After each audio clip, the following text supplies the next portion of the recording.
بسم اللہ الرحمن الرحیم۔ شروع اللہ کے نام سے جو نہایت مہربان اور رحم کرنے والا ہے۔ ڈاکٹر منیر میں خدمت خلق کا جذبہ کوٹ کوٹ کر بھرا ہوا تھا۔ یہی وجہ تھی کہ گاڑی میں سفر کے دوران اگر اس کی نظر سڑک کے کنارے کسی غریب لاچار پر پڑتی تو وہ گاڑی روک کر اس کا چیک اپ کرتا، اسے مفت ادویات فراہم کرتا۔ وہ اپنی گاڑی میں ہی ادویات لے کر سفر پر نکلتا تھا۔ جس ہسپتال میں ڈاکٹر منیر جاب کرتا، اسی ہسپتال میں ایک لیڈی ڈاکٹر شائستہ ڈاکٹر منیر کو بہت پسند کرتی تھی۔ وہ ڈاکٹر منیر سے شادی کرنا چاہتی تھی۔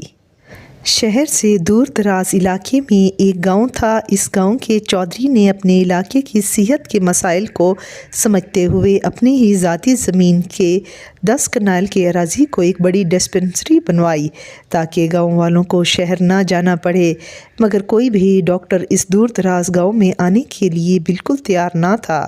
چودھری صاحب بہت پریشان تھے کیونکہ ڈاکٹر نہ ہونے کی وجہ سے اس کی خواہش ادھوری ہی رہ گئی تھی۔ آخرکار چودھری صاحب نے ایک مشہور اخبار میں اشتہار دے دیا۔ اس اشتہار میں چودھری صاحب نے گاؤں میں ہونے والے ان اموات کا ذکر بھی کیا جو گاؤں میں ڈاکٹر نہ ہونے کی وجہ سے ہوئی تھی۔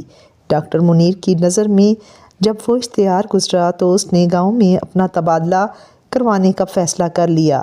ڈاکٹر شائستہ کو جب اس بات کی خبر ہوئی تو اس نے ڈاکٹر منیر کو تبادلہ کروانے سے منع کر دیا، اور جب ڈاکٹر منیر کی ماں کو پتہ چلا تو اس نے بھی اپنے بیٹے کو وہاں دور دراز علاقے میں جانے سے منع کیا، مگر ڈاکٹر نے اپنی ماں کو یہ کہتے ہوئے راضی کر لیا کہ پچھلے 1 سال میں وہاں ڈاکٹر نہ ہونے کی وجہ سے 70 افراد جان کی بازی ہار چکے ہیں۔ ڈاکٹر منیر نے اپنا سامان پیک کیا اور شائستہ سے یہ کہتے ہوئے روانہ ہوا، میں صرف تمہارا ہی ہوں، تمہارے علاوہ کسی اور سے شادی کا سوچ بھی نہیں سکتا۔ ڈاکٹر شائستہ نے جب یہ الفاظ سنے تو اس کا خوشی کا ٹھکانہ ہی نہ تھا۔ ڈاکٹر منیر جب گاؤں پہنچا تو اس کا شاندار استقبال کیا گیا کیونکہ وہ اس گاؤں میں پہلا ڈاکٹر تھا۔ ڈاکٹر صاحب نے ہسپتال کا چارج سنبھالا اور خدمت خلق کا آغاز کیا۔ ایک دن چودھری صاحب ڈاکٹر سے ملنے کے لیے تشریف لے گئے تو دیکھا ڈاکٹر ہسپتال کے کچن میں خود ہی ناشتہ تیار کر رہے تھے۔ چودھری نے ڈاکٹر سے کہا کہ ڈاکٹر صاحب یہ آپ کیا کر رہے ہیں؟ آپ نے اس دور دراز کے گاؤں میں آ کر پہلے ہی ہم پر بہت بڑا احسان کیا ہے اور اب آپ ہمیں شرمندہ کر رہے ہیں۔ 3 وقت کا کھانا میرے گھر سے ہی آئے گا۔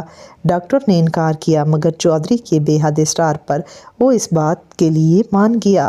اب چودھری کے گھر سے ایک ملازمہ کی یہ ڈیوٹی تھی کہ 3 وقت کا کھانا ڈاکٹر کے لیے تیار کر کے ہسپتال لے جاتی۔ گاؤں کے لوگ ڈاکٹر سے بہت مانوس ہو چکے تھے۔ ڈاکٹر منیر ان سب کے دل میں گھر کر چکا تھا۔ وہ لوگ جو علاج کی خاطر شہر کے لمبے لمبے چکر کاٹتے تھے، اب ان کو اسی گاؤں میں اسی معیار کا علاج فراہم ہو رہا تھا۔ کبھی کوئی بوڑھا ڈاکٹر کو دل سے دعائیں دیتا تو کبھی کوئی بوڑھیا ڈاکٹر کے سر پر ہاتھ رکھ کر کہتی، بیٹا اللہ تعالیٰ تمہاری عمر دراز کرے۔ ڈاکٹر منیر نے زندگی میں پہلی بار اتنا سکون محسوس کیا تھا۔ 1 ماہ بعد جب ڈاکٹر واپس شہر آیا تو آتے ہی اس کی شائستہ سے منگنی طے ہو گئی اور 6 ماہ بعد ان کی شادی تھی۔ شائستہ اور منیر نے ایک ساتھ مرنے اور جینے کے وعدے کیے اور ڈاکٹر منیر اپنی منگیتر کی محبت دل میں سمائے واپس گاؤں آ گیا۔ وہ شام کو گاؤں پہنچا تھا اور سفر کی تھکاوٹ کی وجہ سے آتے ہی سو گیا، مگر جب صبح نیند سے بیدار ہوا اور دروازے پر دستک ہوئی تو ایک پریشانی ڈاکٹر صاحب کی منتظر تھی، ایک ایسی پریشانی جس کے بارے میں ڈاکٹر نے کبھی سوچا بھی نہ تھا۔ دروازے پر چودھری کی بڑی بیٹی ناشتہ لیے کھڑی تھی۔ دروازہ کھلتے ہی وہ جلدی سے اندر داخل ہوئی۔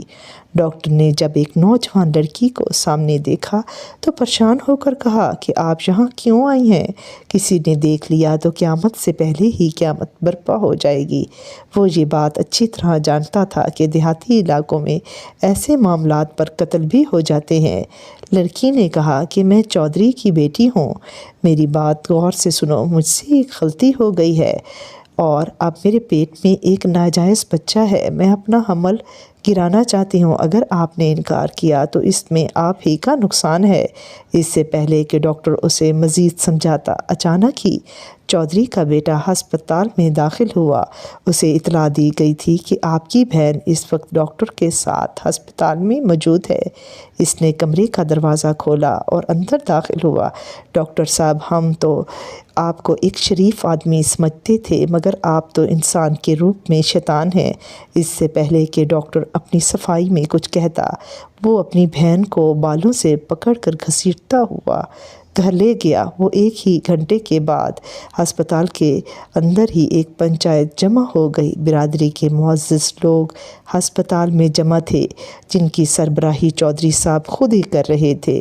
چودھری نے کہا، ڈاکٹر صاحب، اگر کوئی اور ہوتا تو ہم ابھی اسی وقت اسے زندہ دفن کر دیتے۔ چنانچہ اس گاؤں پر آپ کے کچھ احسانات ہیں، اس لیے ہم نے ایک فیصلہ کیا ہے اور آپ کے لیے 2 راستے ہیں۔ پہلا راستہ یہ ہے کہ آپ سے ایک گناہ ہوا ہے اور اس کا کفارہ یہ ہے کہ آپ میری بیٹی سے ابھی اور اسی وقت نکاح کر لیں، اور دوسرا راستہ یہ ہے کہ اس ہسپتال اور گاؤں کو ہمیشہ ہمیشہ کے لیے چھوڑ کر چلے جائیے تاکہ آپ ہمارے غضب سے بچ جائیں۔ ڈاکٹر اپنی صفائی میں سارا قصہ بیان کرتا رہا، مگر کسی نے ڈاکٹر کی بات پر یقین نہیں کیا اور یہی سمجھے کہ پچھلے 1 سال سے آپ کے اور اس لڑکی کے ناجائز تعلقات تھے۔ ڈاکٹر نے صرف 15 منٹ میں ہی اپنا فیصلہ سنانا تھا۔ تو دوسری طرف گاؤں کے مفلس اور نادر لوگ، جن کا ڈاکٹر کے علاوہ کوئی اور علاج کرنے والا نہیں تھا اور جو شہر میں علاج افورڈ بالکل بھی نہیں کر سکتے تھے، کبھی اس کے سامنے بوڑھی عورت کی دعائیں آ جاتی، جو کبھی بوڑھے میاں کی نیک خواہشات۔ ہسپتال کے باہر کئی مریضوں کا ہجوم تھا، جو یہ دیکھنے آیا تھا کہ ڈاکٹر آخر کون سا فیصلہ کرتا ہے۔ آخر کار ڈاکٹر نے پنچایت کو بتایا کہ میں اس ہسپتال سے نہیں جانا چاہتا اور اس لڑکی سے نکاح کرنے کے لیے تیار ہوں۔ ڈاکٹر منیر نے صرف گاؤں والوں کی خاطر یہ کڑوا گھونٹ پی لیا تھا۔